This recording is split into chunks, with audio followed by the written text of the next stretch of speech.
Yamunatiravanachari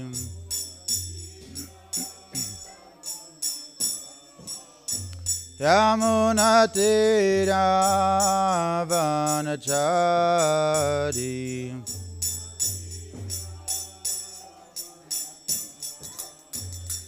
Jaya Radha Madhava Kunja Bihari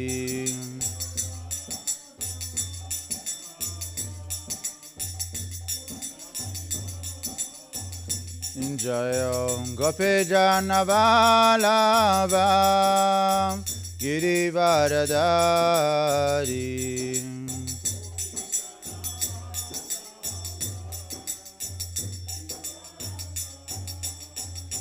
Jaya Gopi Janavalava Girivaradari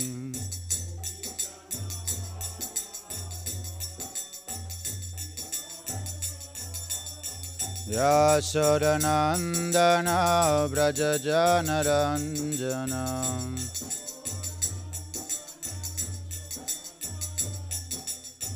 Yamunatiravanachari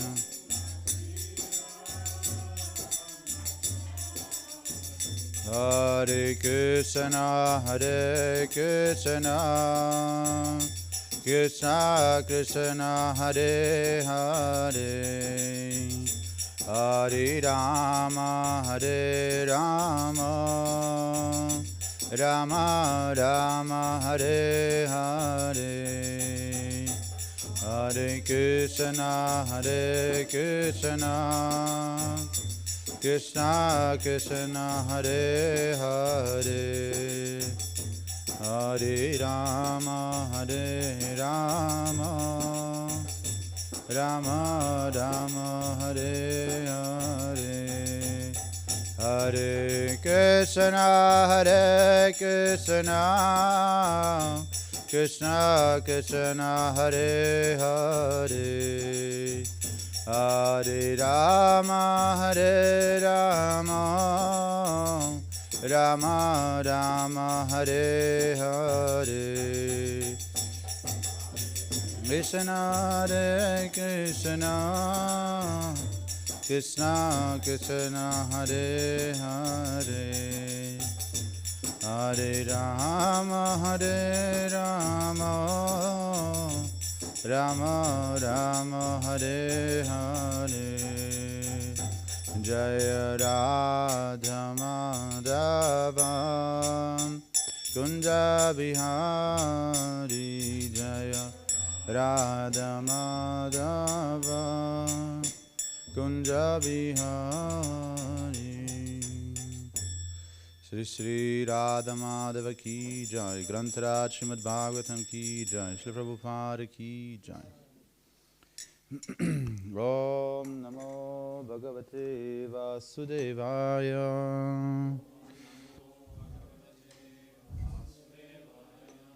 Om Namo Bhagavate Vasudevaya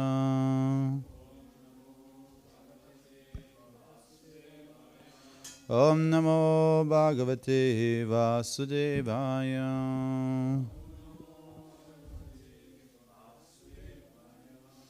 Narayanam Namaskritya Naram Chaiva Narottamam Devim Saraswatim Vyasa Tato Jayamudhirayet.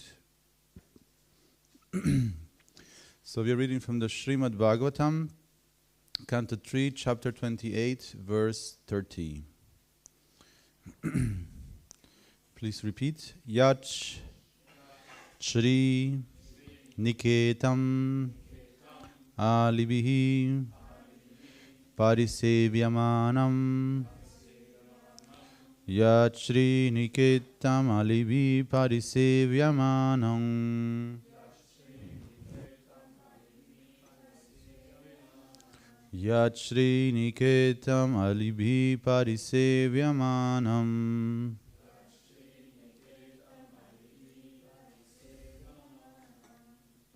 Bhutyam Svayam Kutilam Kuntalam Vrinda Yushtam Bhutva Svaya Kutila Kuntala Vrinda Yushtam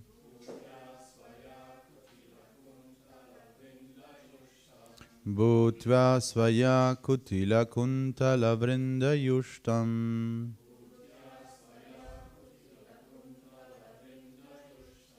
Minam Dvayashrayam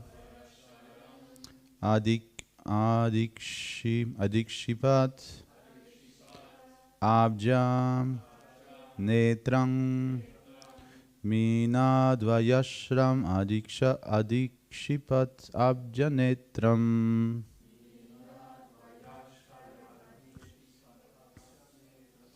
Minadvayashrayam Adikshipat Abjanetram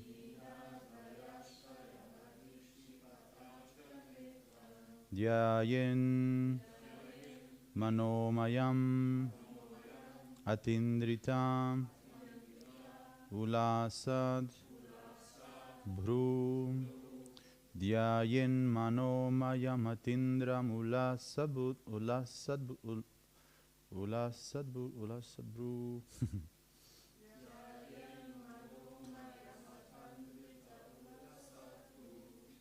Dhyayen Manomayam Atindram Ulasad Bhru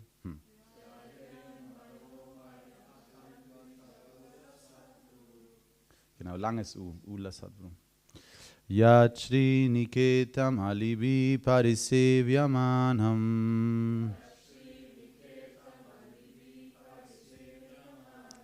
Bhutya Svaya Kutila Kuntala Vrinda Yushtam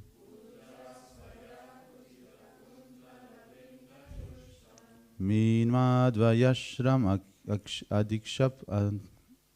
Minadvayashyam Adikshapat Abjanetram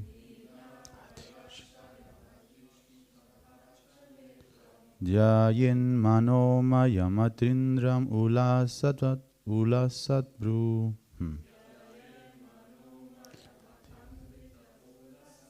Atandrita Dhyayen Manomayam Atandrita Ich krieg's nicht hin. Okay, bitte.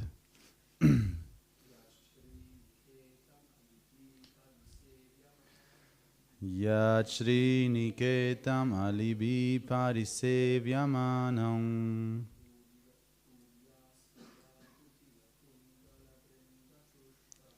Bhutya Svaya Kutila Kuntala Vrinda Yushtam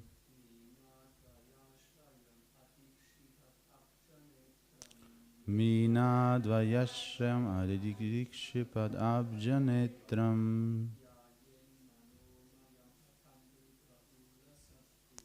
Dhyayen Manomayam Atandrita Ulasadbru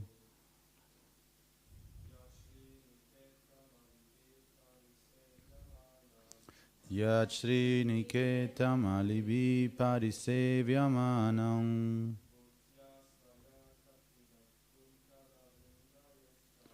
Bhutya Svaya Kutila Kuntala Vrinda Yushtam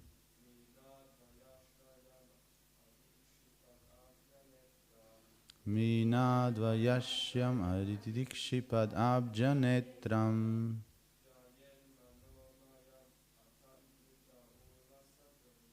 Dhyayen Manomayam Atandrita Ulasadbru.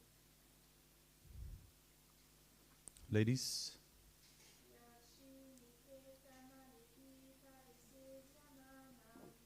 Yat Shri Niketam Alibi Parisevyamanam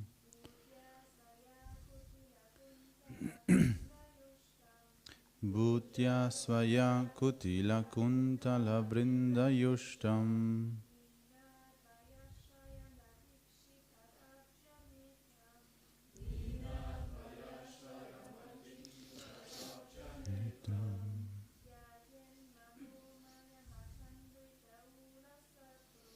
Dhyayen manomaya matandrita ulasadbru.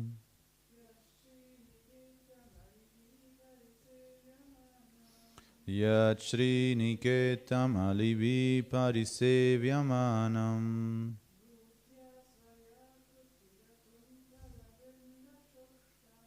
Bhutya svaya kutila kuntala vrinda yushtam.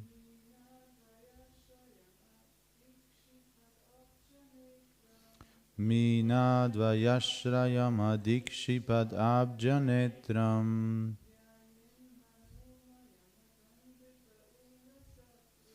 Dhyayen manomayamatanrita ulasadbru.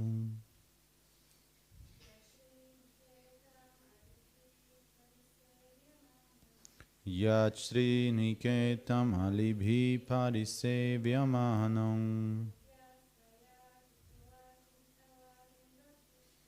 Bhutya svaya kutila kuntala vrinda yushtam.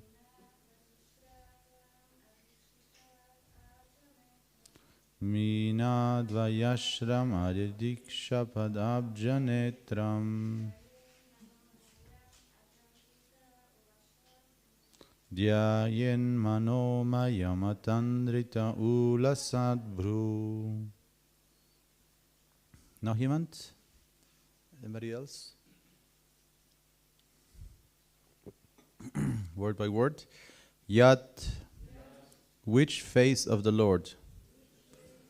Sriniketam, a lotus. Alibihi, by bees. Parisevyamanam, surrounded. Bhutya, by elegance. Svaya, its.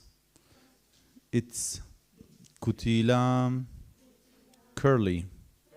Kuntala, of hair. Vrinda, by a multitude.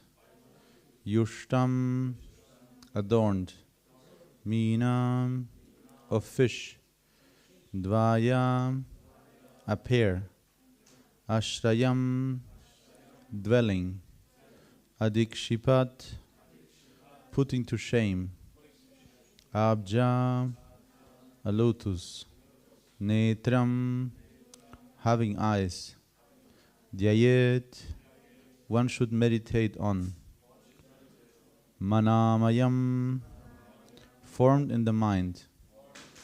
Atandritaha, attentive. Ulasat, dancing. Bhru, having eyebrows. Translation and purport by His Divine Grace A.C. Bhaktivedanta Swami Srila Prabhupada Ki Jai. The yogi then meditates upon the beautiful face of the Lord, which is adorned with curly hairs and decorated by lotus-like eyes and dancing eyebrows. A lotus surrounded by swarming bees and a pair of swinging fish would be put to shame by its elegance. One more time. The yogi then meditates upon the beautiful face of the Lord, which is adorned with curly hair and decorated by lotus-like eyes and dancing eyebrows. A lotus surrounded by swarming bees and a pair of swimming fish would be put to shame by its elegance. Purport. One important statement here is Dhyayen manomayam. Manomayam is not imagination. Impersonalists think that the yogi can imagine any form he likes, but as stated here, the yogi must meditate upon the form of the Lord, which is experienced by devotees. Devotees never imagine a form of the Lord. They are not satisfied by something imaginary. The Lord has different eternal forms, each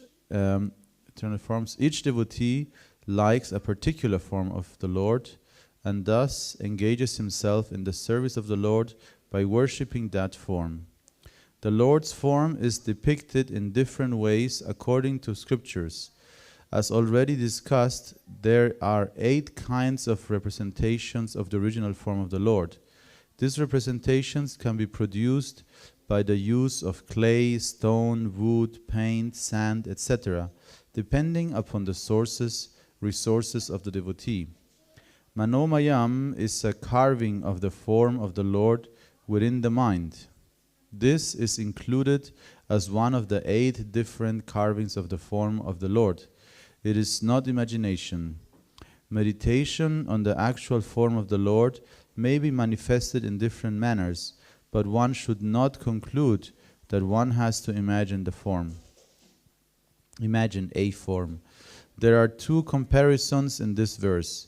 First, the Lord's face is compared to a lotus, and then his black hair is compared to the humming bees swarming around the lotus, and his 2 eyes are compared to 2 fish swimming about. A lotus flower and the water is very beautiful when surrounded by humming bees and fish. The Lord's face is self-sufficient and complete. His beauty defies the natural beauty of a lotus. Om Ajnana Timirandasya Gyananjana Shalakaya Chakshurum Milhitam Yena Tasmai Shri Gurave Namaha Sri Chaitanya Manobhistam Stapitam Yena Bhutale Swayam Rupa Kadamayam Dadati Swapadantikam Vandeham Shri Guru Shri Yuta Padakamalam Shri Gurum Vaishnavamscha Shri Rupam Sagrajatam Sahagana Ragunatam Vitam Tam Sajivam Sadvaitam Savadutam Parijana Sahitam Krishna Chaitanya Devam Shri Radha Krishna Padam Sahagana Lalita Shri Vishakam Vitamscha He Krishna Karuna Sindhu Dinabandhu Jagatpate Gopesha Gopipakanta Radhakanta Namostute Jayatam Surato Pangur Mamamanda Hamatergati Matsarvasva Padambojo Radhamadana Mohano Divyad Vrindaranya Kalpadru Mada Srimad Dangara Simhasanasto Srimad Radha Srila Govinda Deva Uprishchalivi Savimana Usmarami Srimandra Sarasarambi Vamsiva Tadatastitaha Karsham Veno Svanai Gopi Gopinatha Shriyastunaha Taptakanchana Gaurangi Radhe Vrindavanishwari Vrishabhanu Sutadevi Pranamami Hari Priye Jai Sri Krishna Chaitanya Prabhu Nityananda Sri Advaita Gadadhara Srivasari Gaura Bhaktavrinda Hare Krishna Krishna Krishna Hare Hare Hare Rama Rama Rama Hare Hare. Again the verse. Yat Shri Niketam Alibi Parisevyamanam Bhutya Svaya Kutila Kundala Vrinda Yushtam Minadvayashrayam Adikshipad Abjanetram Dhyayeshu Manoyam Atandrita Ula Sadvru. The yogi then meditates upon the beautiful face of the Lord, which is adorned with curly hair and decorated by lotus-like eyes and dancing eyebrows. A lotus surrounded by swarming bees and a pair of swimming fish would be put to shame by its elegance.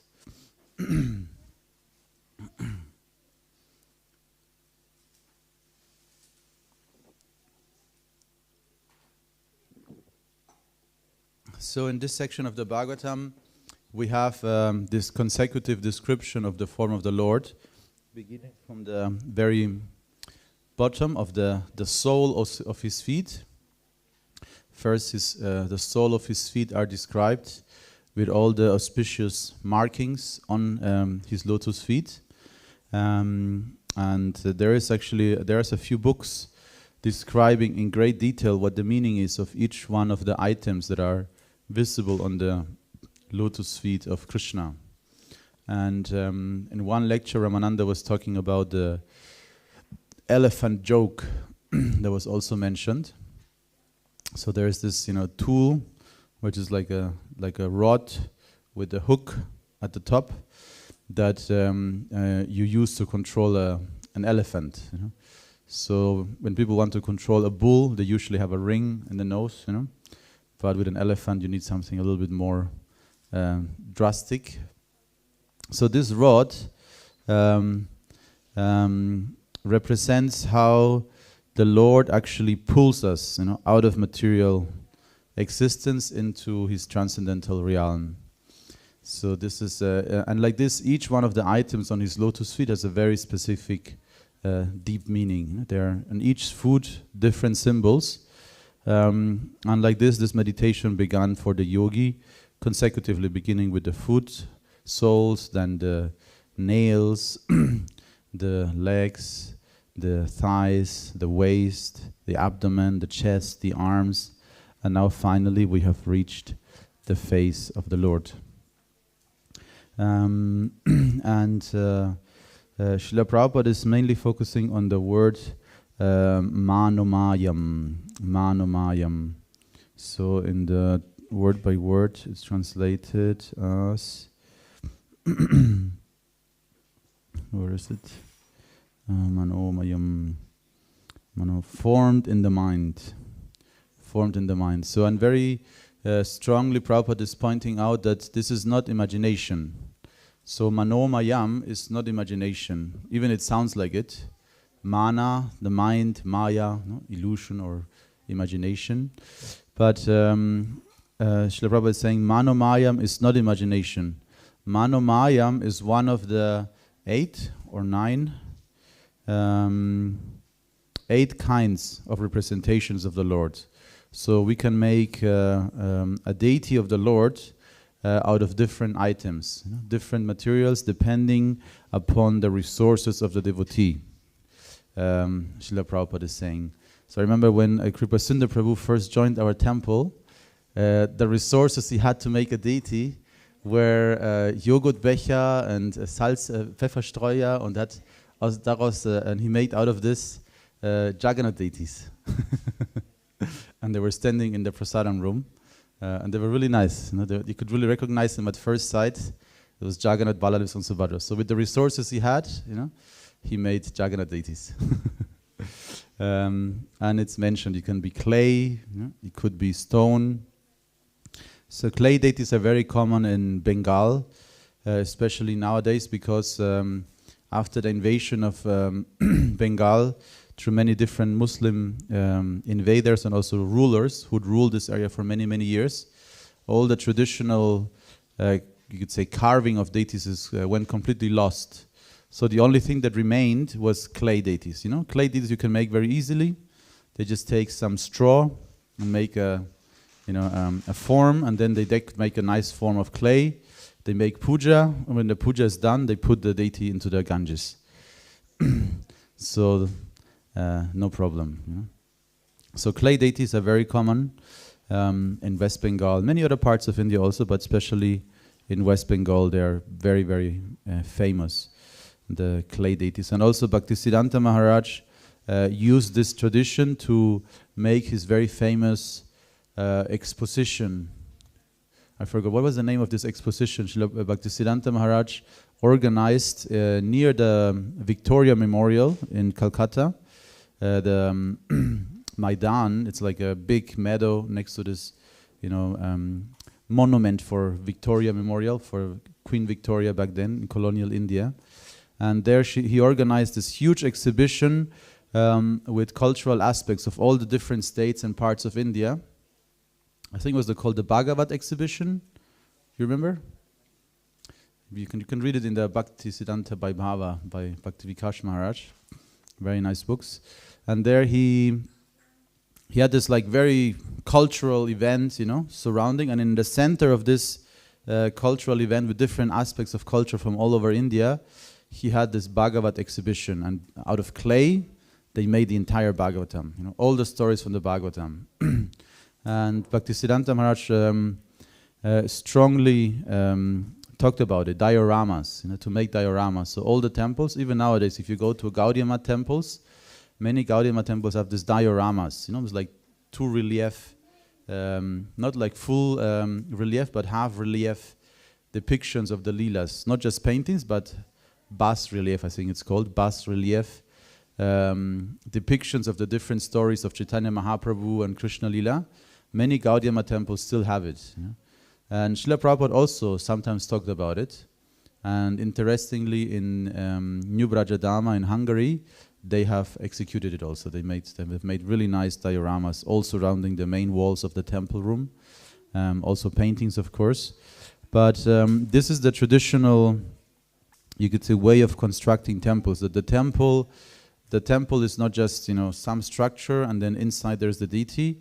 Actually, the entire temple is telling a story. Nisingari Bhagavan ki jai.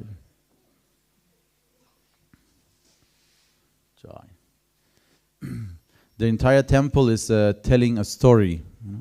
So all kind of different, you could say, aspects of the Bhagavad Purana or different incarnations are all depicted, in the walls of the temple. So all the walls of the temple are full of forms of the Lord, different representations of the Lord, and very often, or originally, in stone also.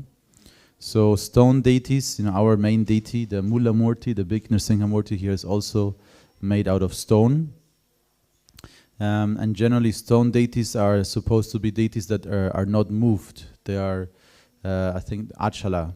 So they are installed and then they're fixed and then they should never be moved again, actually. Maybe in rare circumstances, but technically this deity is fixed. And then we also have wood deities. So which is the most famous wood deity? Jagannath. Jagannath is also known as Daru Brahman. Brahman out of wood. Daru Brahman. And technically the wood that was used to make the deities of Jagannath, Baladev and Subhadra is considered to be very, very special. There's many stories surrounding it, but the main part of the story goes that Indradyumna Maharaj had a dream that these big logs of wood would come in the ocean, at the shore. And then they were trying to pull them and they could not pull them. They were trying to carve them, they could not carve them. So it was very special wood, Daru Brahman. And even nowadays when the deities are renewed, because wood is renewed, I think in Puri they renew the deities every 12 years or every 19 years, depending. And then they celebrate the Nava Jovana festival. So Nava Jovana, we know these words from the Brahma Samhita now. Nava Jovana, that he's always fresh and young. So they call this festival Nava Jovana when they remake the bodies of the deities. So every 12 years or every 19 years, depending, they have a whole process how to find this Daru Brahman, this holy wood. And it involves the main priests, having a dream, and finding out a very specific location in the forest. Then all the priests, go to the forest and try to find this tree they have dreamt about. And when they find it, they also have to get the permission from the Forest Ministry of India. But this is something happening on the side. The main point is they need to figure out if each tree has the markings that are required.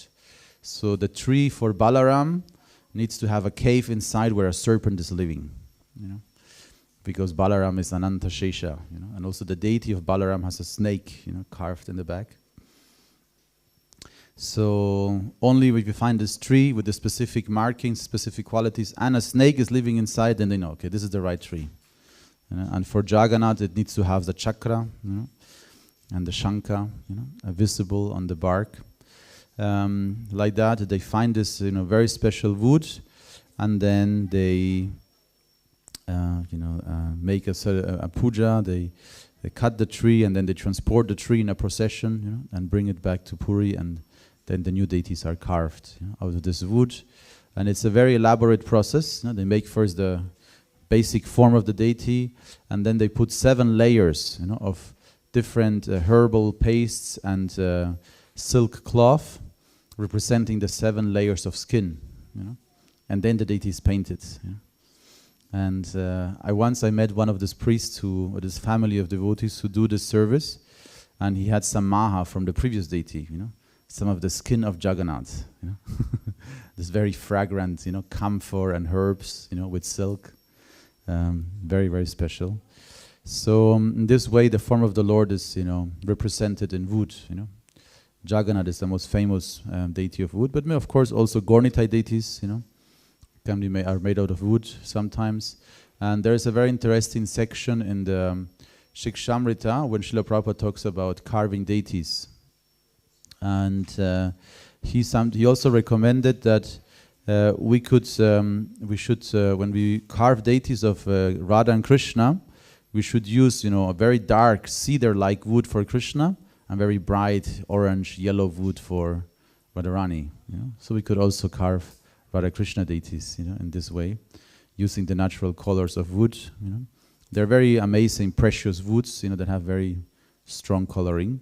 So we haven't done it yet, but it's there in the Shikshamrita of Srila Prabhupada. So, there's actually, when you read Shikshamrita, you realize how much we still have to do.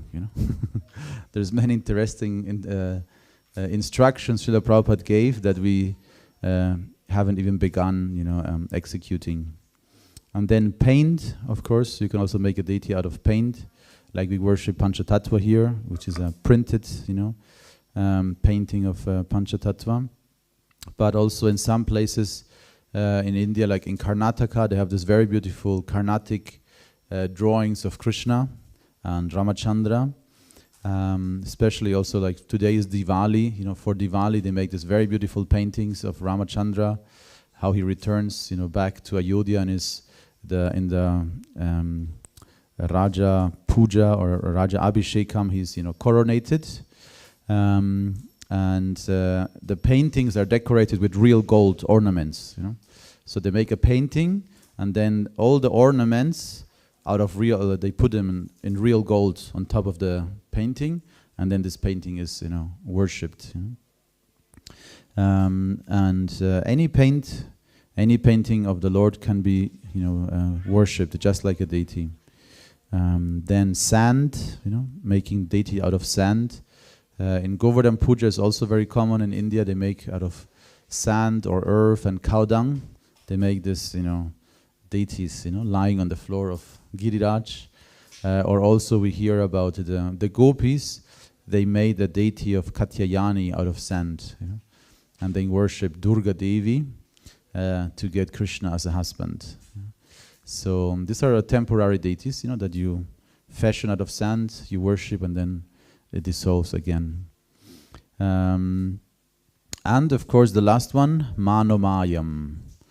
But actually interestingly, Prabhupada says, etc., depending upon the resources of the devotee. So it's also bona fide to make out of maybe a Joghurtbecher and Salzstreuer. But generally it says 8 things. The last one is also Manomayam. So in the mind, if you don't have anything, you can still make a deity, Just with your mind, you sculpt a deity, Especially if you have very nice descriptions like here in the Bhagavatam. Using these descriptions, you make a deity in the mind, And this is very powerful because externally it might not be always so easy to, execute anything, In the mind, we also know the process of Manasya Puja.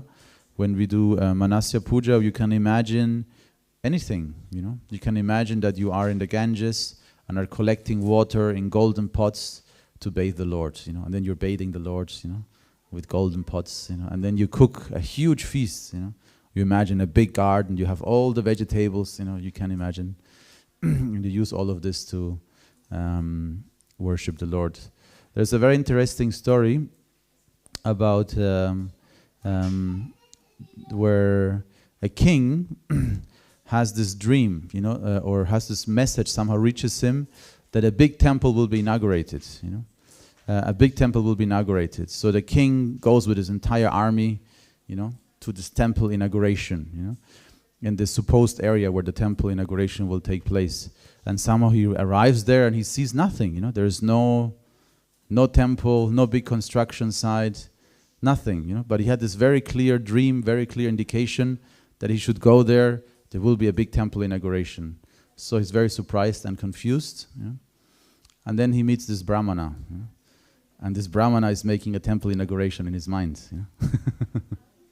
So, like that, the Lord takes it for same value. If you really build it, a big construction, I think it was the way around. It was that the king was also inaugurating a place, but everybody was going to this auto inauguration, something like that. But anyway, the point of the story remains that the Lord doesn't consider a service done in the mind to be less than a real task.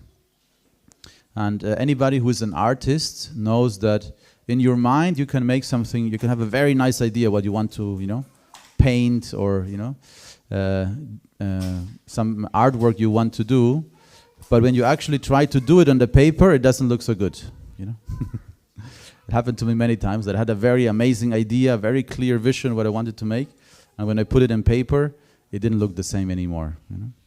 So actually it's very powerful to use the mind to worship the Lord, because the many, you could say, gross limitations that we might have are not there, and we can worship the Lord and meditate on a very beautiful form of the Lord within the mind. In the process of deity worship, it's actually even considered that the external worship of the deity is not complete with the internal process of Manasya Puja. So you have to do both. You first do Manasya Puja, then you do the external, Bhaya Seva, external worship. Only when you have both combined, it's complete. So, yes, so Prabhupada says, Manomayam is a carving of the form of the Lord within the mind. So just like you would carve or fashion a murti of the Lord out of wood, stone, or sand, or paint, we can also carve a form of the Lord in the mind and worship Him internally. And the topic or the analogy that is given in this verse is, of course, comparing this very beautiful, you could say, natural manifestation or natural phenomena. If you have been in Kartik in Vrindavan, there's and also in the summertime before Kartik begins, especially, there's so many lotuses actually. Sometimes we come to India only in February, March, where everything is dry, and then it's about to become really hot and really, really dry, and you think India is horrible, especially north part of it can be very tough, hot, dry, and dusty. But in the rainy season, so many lotuses start growing, everywhere. Now not anymore, but when I was the first time in India, in Vrindavan, when you went from the Parikrama mark past the Krishna Balaram tree, there's this 2 curves that the Parikrama mark makes. And after the second curve, where now there is this devotee hospital Radhanath Swami built. But this area before was like a forest area with some ponds. And it was really nice. It was like a small forest, and there were some lotuses growing and plants, and now it's urbanization is there, so you have to look a little bit further away. But recently, Najumna Maharaj was somewhere near Varshana, where they had this big lotus pond, and he was helping these devotees collect lotus for Radharani. So it's very beautiful when you have this lotus flower growing, so splendid and beautiful, and bees, and maybe some fish swimming. Generally, we know these depictions from Chinese art. In Chinese art, there are many depictions like this. Any Chinese restaurant has exactly this picture. A lotus, 2 fish. So all of these aesthetics that you will find in Japan or China, they come from India. There's a strong cultural connection between India and China, Japan. In Japan, for example, 60% of the deities in Japanese temples are actually Vedic deities. Indra, Varuna, Jamaraj, etc. So it's very beautiful, it's very ecstatic, but the appearance of Krishna's face puts to shame even this amazing, beautiful manifestation. So it's almost impossible to imagine how beautiful it must be to see Krishna's face. We have no idea. And maybe that sometimes it helps to, there is this categorization that is given that it says that, it's a little bit funny, but it says the most beautiful women, in this world, Miss Universe, or Miss World or whatever. Maybe there's somebody even more beautiful who's not in the contest. And the most beautiful, lady, in comparison to the Apsaras of Svarga Loka, looks like a frog. So, and then it says the ladies, the Apsaras, and the heavenly planets, in comparison to the ladies of Brahmaloka, also look like a frog, So, and then what to speak of the gopis and Lakshmis, of the spiritual world. And Krishna, of course, Krishna's beauty is unimaginable. It's very difficult to imagine, but we can grasp a little bit of the surface, and Prabhupada very often says in his purports, one day we will see Krishna face to face, Very often Prabhupada says, it's very interesting that Prabhupada points this out very personally. One day we will come to this point where we see Krishna face to face. But before we see Krishna face to face, we will faint only by smelling Krishna. Then we will faint only by hearing Krishna. Then we will faint, when he touches us, and then we will finally see him. There's a very nice description in the Brihad Bhagavatamrita, where how Gopakumar met Krishna. I don't remember the details, but basically was with each sense he was, perceiving Krishna and then fainting again.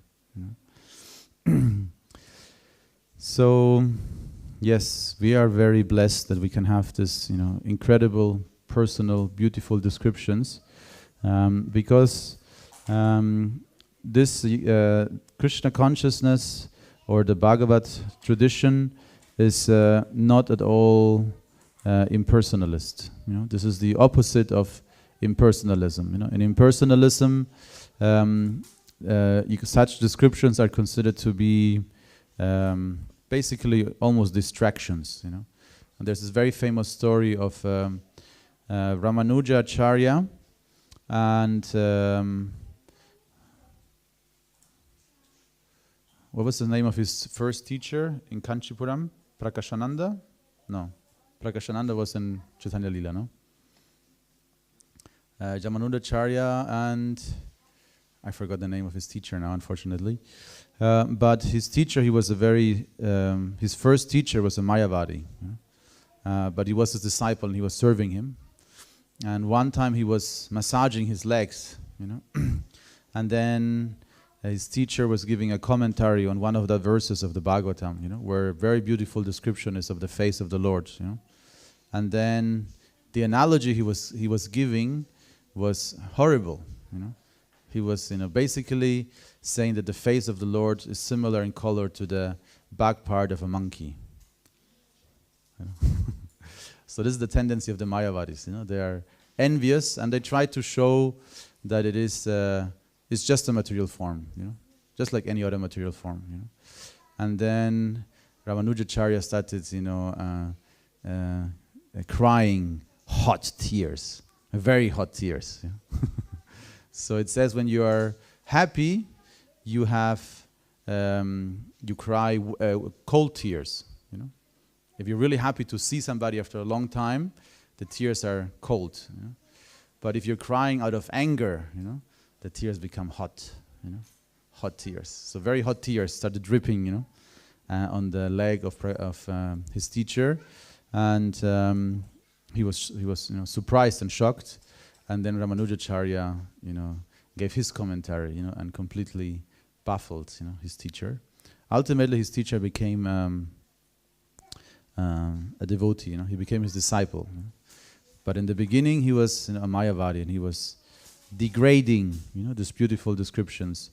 But in the Bhagavad tradition, we understand that by these beautiful descriptions, we can easily transcend the material energy, because these beautiful descriptions naturally capture our imagination, our attention, engage our senses, and by just relishing these beautiful descriptions, worshipping them, thinking about them, depicting them, painting them, performing service to the deity of the Lord in the mind or externally, we attain perfection.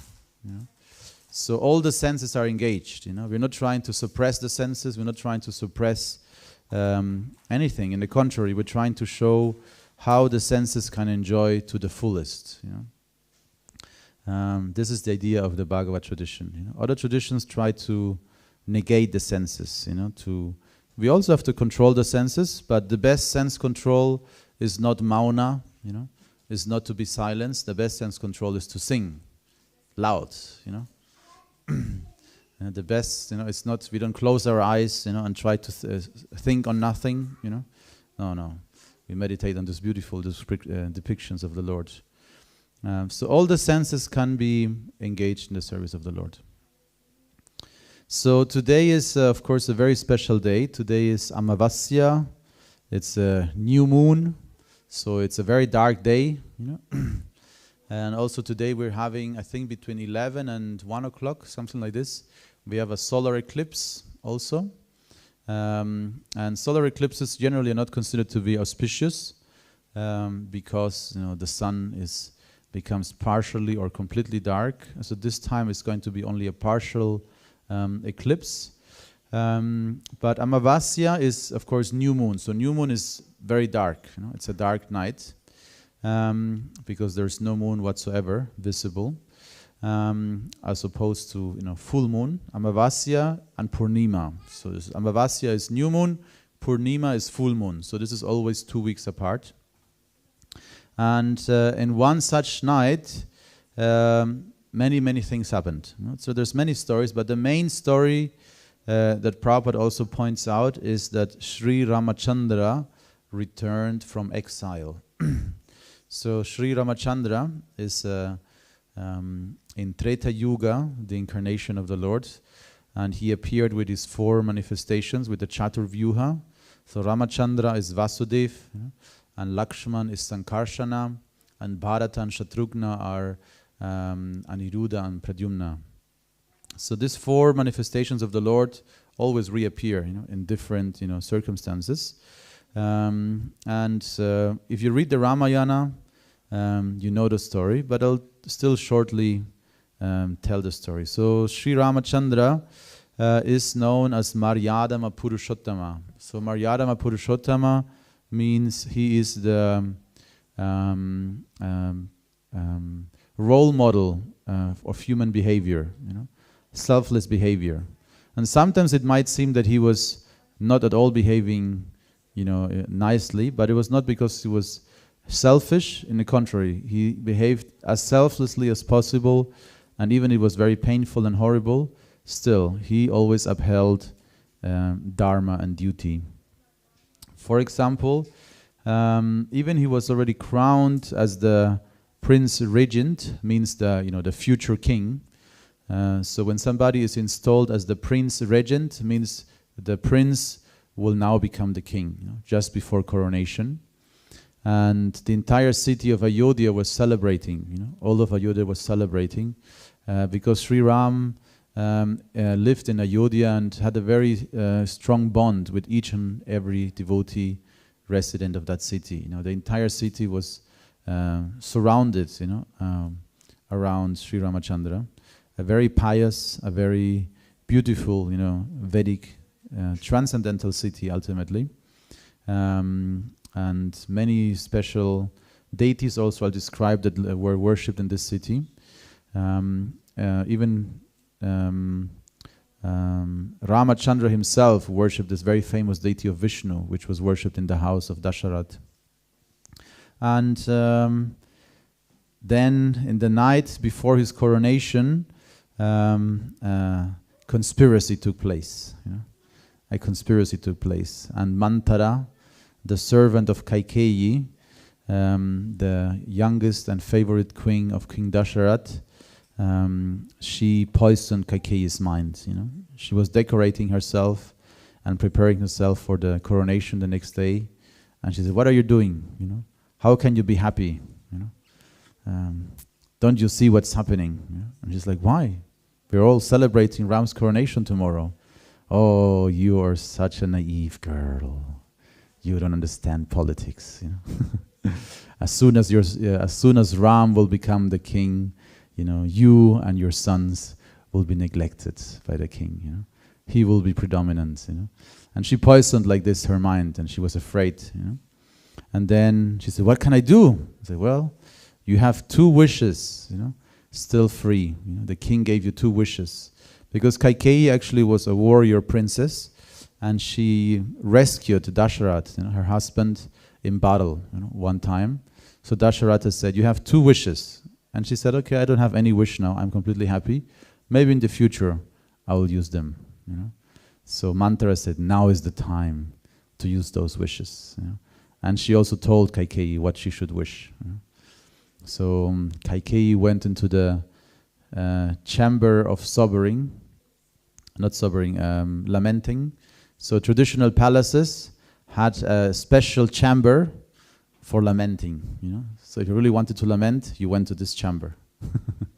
So the king heard, you know, Queen Kaikeyi is in the lamenting chamber.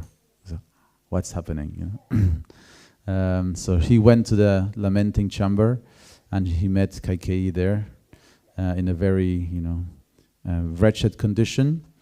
And then she explained, you know, that now she has 2 wishes, you know. And the 2 wishes were that Rama should go on exile for 14 years, and her son Bharat should become the king, you know.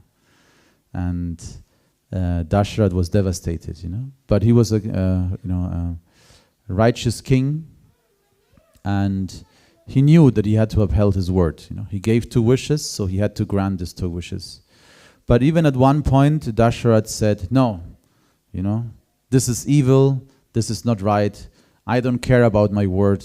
I will not uphold it." You know. But Ram said, "No. You know, this is your word. This is your promise to my mother. I will fulfill it." You know.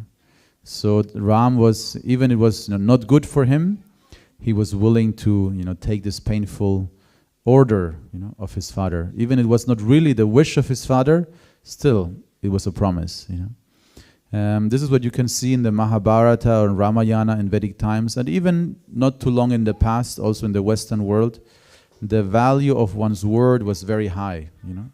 So if you promise something and you do not fulfill it, it's worse than death, you know. If you promise something and you don't fulfill this promise, or you go against your word, you lose all honor and respect, you know. So nowadays in Kali Yuga, you know, people say so many things and nobody really puts much value in somebody's words, because we know probably they're just optimistic but not realistic, you know, something like that. So Ram went to the forest, you know, for 14 years in exile. 14 years he was in exile, and actually when Rama was leaving Ayodhya, everybody wanted to come with him. You know? So all of you, the whole city said, "Okay, Ram, if you go into the forest, we also come to the forest." You know. So the whole city was, you know, ready to go with him. You know. Let's leave Kaikeyi, and she should just have the kingdom for herself. You know. Ram said, no, you stay back. It's your duty to stay here. It's your duty to serve my brother when he becomes king. You know, don't come with me. You know? So they all were in extreme separation. You know. So it says, as soon as Ram left the city, the entire city fell in depression. You know?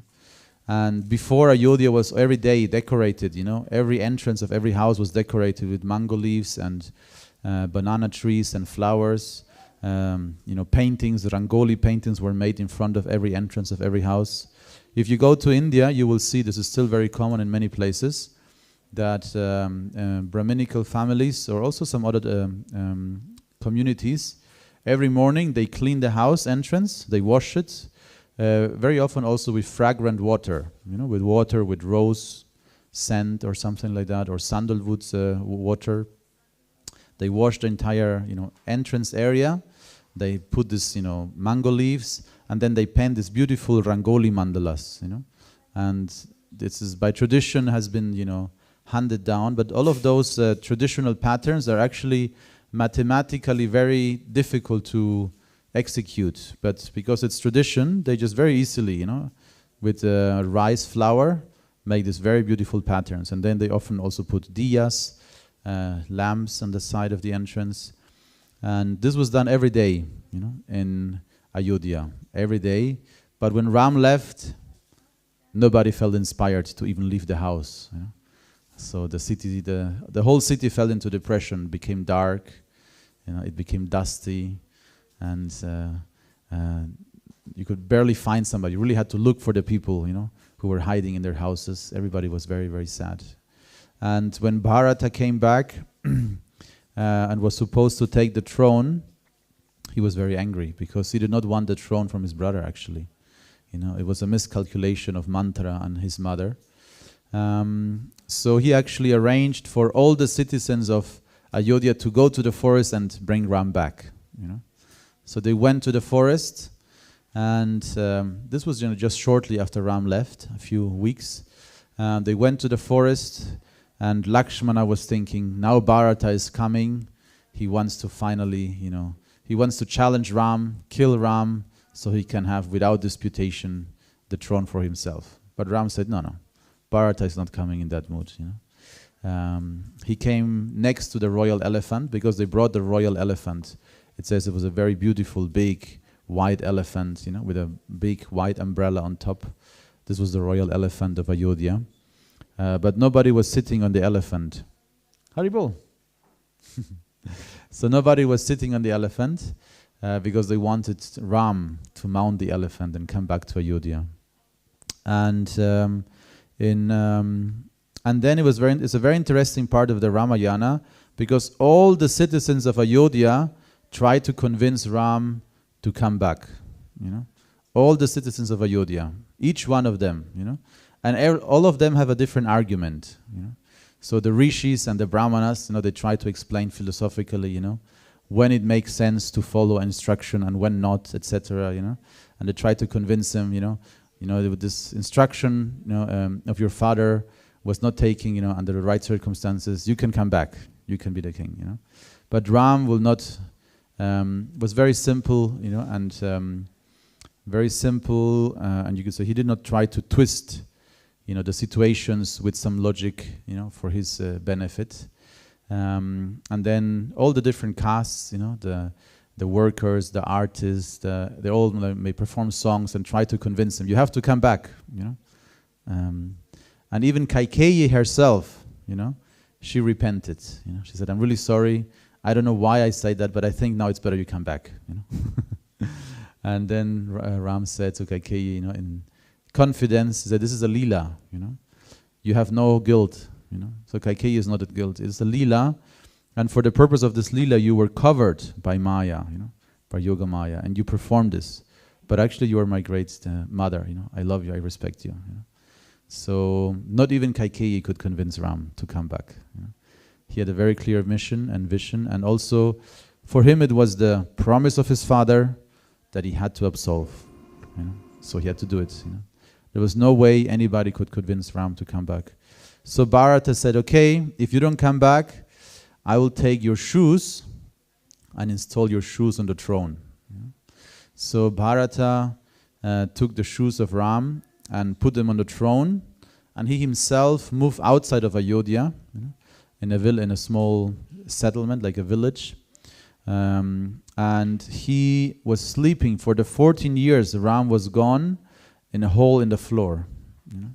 So he took, he made a hole in the floor, so he always would be sleeping lower than Ram. Because Ram was sleeping in the forest somewhere on the floor. He was sleeping below the floor. That was the symbolic, humility he was bringing. And he was eating also, it says, all of those years, Bharata was dressed also just like Ram in bark trees, tree bark, and he was eating only cow urine and barley, khichdi, porridge. So not very tasty, but very healthy. And that's how he performed, austerity, waiting for his brother to come back. So all the residents of Ayodhya were just waiting 14 long years, for Ram to return.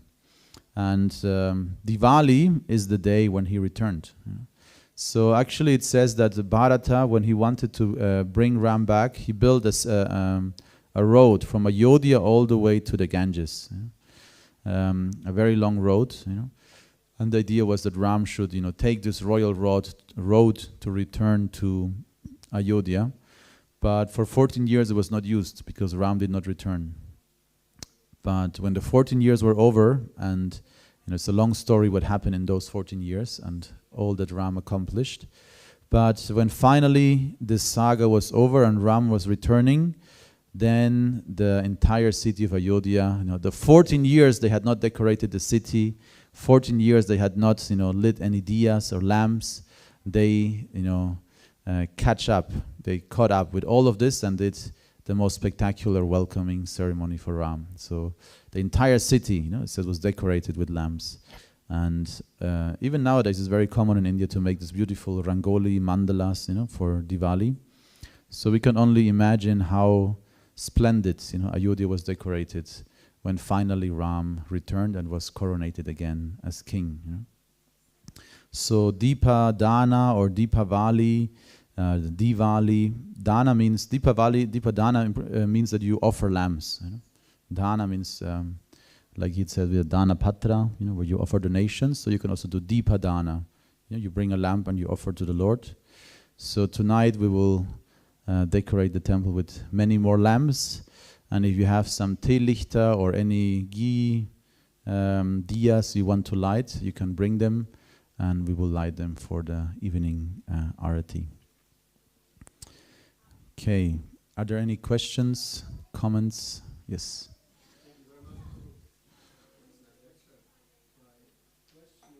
Regarding the power of the word and how it was in the past of more value, what gives the word the power? How can we, is there a way we can live, act to that our word also becomes powerful like that? Like I understand it, it's a question of character. So if you have a strong character, your word is valuable. Or you could also say it's a form of reputation. If people know what you say will be done, then they believe it. But if your word is, not, if you don't, uphold your word, then people just they have no trust anymore. So it's like that. It's depending on our attitude, basically. If we have a strong attitude, strong character, integrity also, then because it's like I don't want to diss Americans, but Americans have the reputation that they talk a lot, and they're very friendly, You meet an American, he's like, "Oh, buddy, what's up?" You're like, "Do I know you?" And they're like, "Come to my home," and they promise so much straight away, And then you come to their home and they take their pump gun. "Get out of my property!" So their word is not, you cannot, like, Germans are much more straightforward, They're very cool, They don't promise much, they don't say much. If you get to know them, then, you might be able to visit them, Americans are very, very exuberant, and promising many things, but they don't really, there's not much value behind it. So like that, in general, you could say, there's this tendency is there to, to talk a lot, small talk, without much depth behind it. So the more you prove that your word is, believable, the more people will follow it also. So it's character, integrity, and also, of course, control of the tongue, to control yourself. If you observe, sometimes I've noticed in myself for sure that I want to say something just to get attention, just to, say something, But sometimes it's better to, control the tongue and just hear, observe, because when you say something, it also leaves an impression, it shows your mind, it shows your character, So you have to be careful what you say actually, And especially when you are like engaged in very, you could say, frivolous, talking, sometimes it's funny, what people say, So you have to be careful and control the tongue, So Prabhupada says this is mauna. Mauna is to not speak unnecessarily. And if you speak, you should speak something valuable, something spiritual ideally. You know? So if you control the tongue like this, then what you speak is valuable. Otherwise, it's just hot air, you know, like people say, hot air. Just hot air. Yeah. Hare Krishna. I had two questions, but only can remember one. More just reflection, maybe. I was wondering why they're all lamenting that Ram left for 14 years. In Treta Yuga, they lived for 10,000 years. So what's the big deal? Is it a different perception of time? Like it says, Brahma lives for so many years, but for him it feels like 100. Can we also say this in Ram Lila? Like maybe 10,000 years, but they feel it like 100. So did Ram live for 14 years, or was it longer? Or I don't know. So it's technical, but yeah, I don't know exactly, to be honest, if it was 14 years in, you could say, Treta Yuga counting, like, or if it was proportionally 14 years, like out of 100 years. This I wouldn't know, but for a devotee, like we hear from the gopis they curse Brahma. You know, they say Brahma is a very bad creator. You know, he made these useless eyelids. They constantly close, and then we cannot see Krishna. You know? So every time when they had to close their eyelids, they were very disturbed because they were missing seeing Krishna. So even if it's a moment or a year, the devotees, any moment of separation is too long. So maybe that's the best answer. Thank you, I'm satisfied. Hare Krishna. Jai. Any other question? Yes. Thank you for your lecture. I have a question about Jagannath. He told that every few years they reinvent new. But what they do with old deity? They have in the courtyard of the temple. There is a graveyard for the deities. Yeah? So they always dig the deities in the same spot. Yeah? So after 19 years, they are dissolved, and then they dig out again, and then they put the next deities in the same spot. Yeah. Mataji, yes.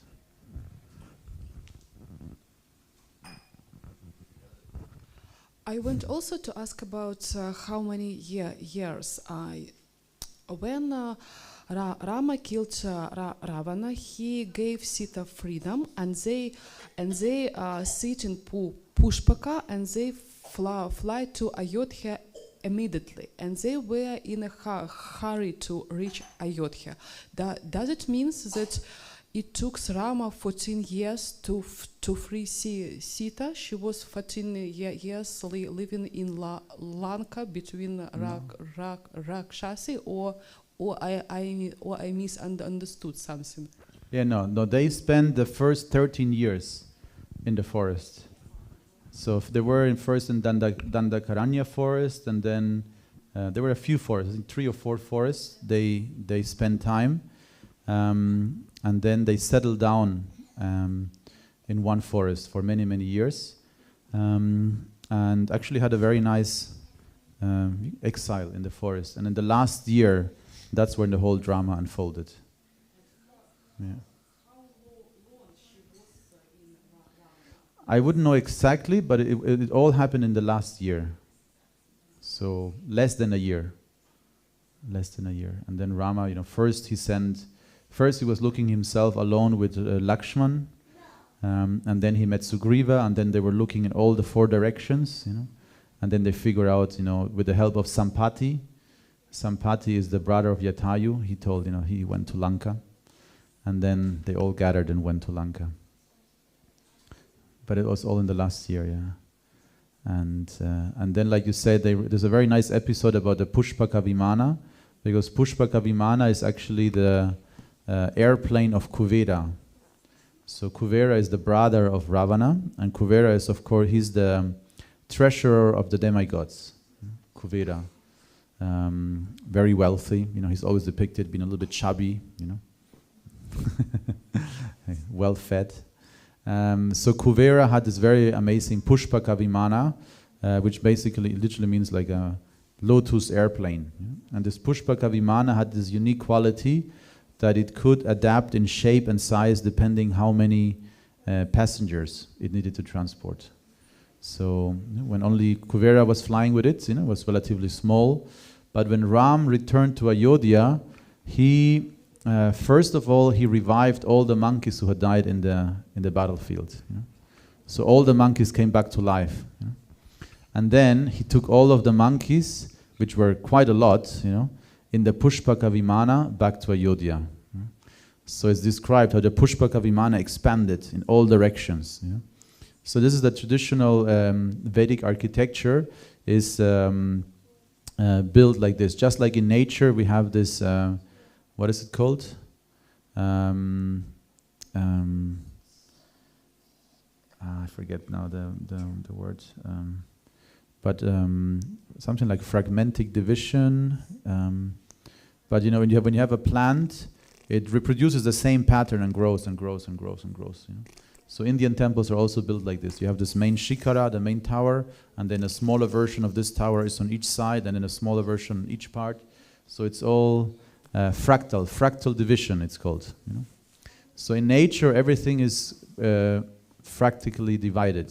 So fractal means a portion of the same quality reappears on the side, and then it grows like this. And then the bigger part becomes bigger, and the smaller also becomes bigger, and it all grows and expands. That's how nature grows. And temples are designed like this as well. They're like, the first part would be just a square, and then you have on each side of the square another square, a smaller square. On each side of this square, you also have 4 squares. Now this becomes more and more complex. So the Pushpaka Vimana is like this, so it could grow like a plant organically. And then all these thousands and thousands of monkeys all went into the plane. And they had a joyride, back to Ayodhya. And when they arrived at this highway near Ayodhya, it's described that Rama wanted to thank all the monkeys, so he had all the trees, next to the road, in this alley. They were full of fruits, so that when they came out of the airplane, they had a feast of fruits, all the monkeys. And he did it on purpose because otherwise they might have created some havoc in Ayodhya because they were very hungry. So they had their fruits before they entered the city, so they were peaceful. A rowdy army of hungry monkeys, always dangerous, like that. Yes. Regarding Jagannath, this is very significant, isn't it, that when Prabhupada came to the West, the first deity who appeared there in a very special way was Jagannath, and also Chaitanya Mahaprabhu spent so many years in Jagannath Puri and obviously had such a strong affection to Jagannath. Can you say something about the special significance of this deity, of this form of the Lord to us, or to us in this yuga, or for this process of developing Krishna consciousness? Is there a special significance of Jagannath to us? No, of course. There's 2 main things. The most practical part is prasadam. So it is described that Jagannath, the prasadam you get from Jagannath is directly Vishnu Prasad. And we hear about this in the Chaitanya Mangala. In the Chaitanya Mangala, we have a description how Narada Muni was serving Lakshmi Narayan, and he got some Mahaprasad directly from the plate of Vishnu. Like when we have some spiritual masters visiting, sometimes we get some Mahaprasadam from the plate. So Narada Muni got directly from the plate of, from Lakshmi. Lakshmi was the, servant, and he gave him some prasadam. So he took this prasadam, and he was, because we know that Narada Muni can travel across the universe, without hindrance. And he's very fast also, He can move very fast between planets, universe, material, spiritual realm. But because he was in ecstasy, he was tripping, in lightning speed, In the speed of light, he was tripping, and he was zipping around the universe like a madman. So Shiva caught him and said, "What's going on? You know, what's wrong with you? You know?" And then he got some Mahaprasadam. You know, no, actually, it was like he said, "Yeah, I have some I had Mahaprasadam of Vishnu. You know, it was pure ecstasy. You know."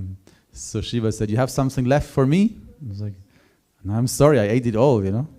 But then he had a little bit left under his nail. You know? "Look, I have a little bit left, you know." So he gave that little bit to Shiva, and then Shiva also went crazy, and he started performing his Tandava dance, you know. So the Tandava dance is at the end of, at the dissolution of the universe, you know. Every day, at the end of Brahma's day, but also at the end of Brahma's life, Shiva dances, you know, with his drum, Tandava. If you hear the Tandava Stotra of Shiva, you will feel the rhythm, you know. It's a little bit scary, you know. So Shiva was dancing like mad, you know, as if the time of dissolution had arrived, you know. So Parvati came and said, "What are you doing? You know, you're going to destroy the entire universe." But Shiva wouldn't hear. He was in ecstasy until she started calling him by bad names, you know. So when the wife calls the husband, you know, bad names, then he wakes up. He's like, "What?" And then he asked, "What are you doing?" You know, and he said, "I had Mahaprasadam from Vishnu." You know, and she said, "Okay, you have something left for me?" And he's like, "I only had a little bit from the nails of Narada Muni. You know, I have nothing left. I'm really sorry." And she became very angry. You know, very angry. And today is also Kali Puja. You know, Diwali is also Kali Puja. So when Parvati becomes angry, very dangerous. You know. It says in general, you know, ladies can be very nice, very beautiful, you know, can be very caring. But if you annoy a girl long enough, they show their Kali form, you know. So it's there in the feminine. So Kali Puja, very dangerous. And Parvati was not very amused. She was very angry. "No Mahaprasadam for me?" So then she cursed. She spoke very it's like heavy words, and she said, "This Mahaprasad of Vishnu will be available even for the dogs in Kali Yuga." You know?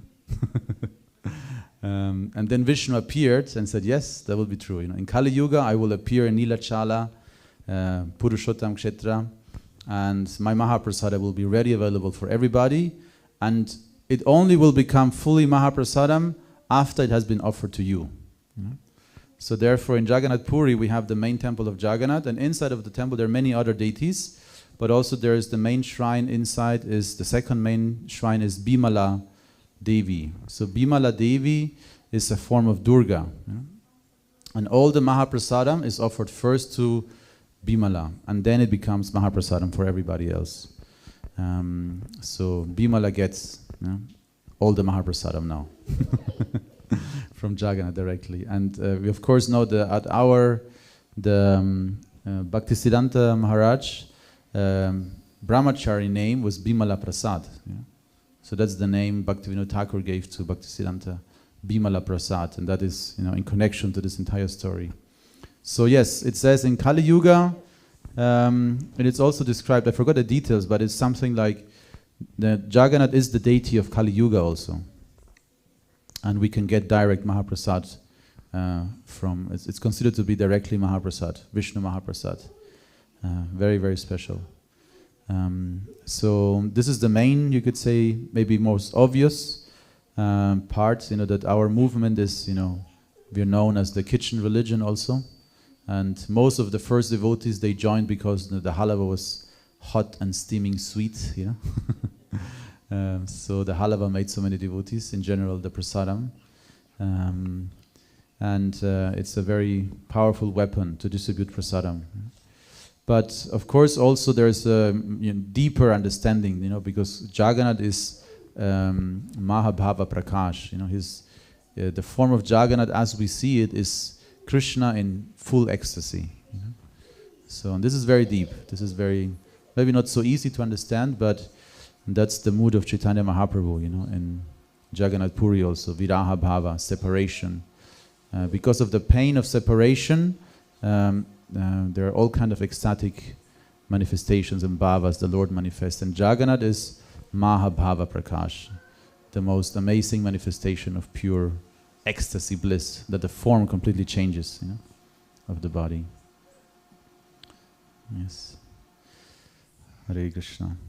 Grantaraj Srimad Bhagavatam ki jai, Srila Prabhupada ki jai, Gaura Bhaktarinda ki jai.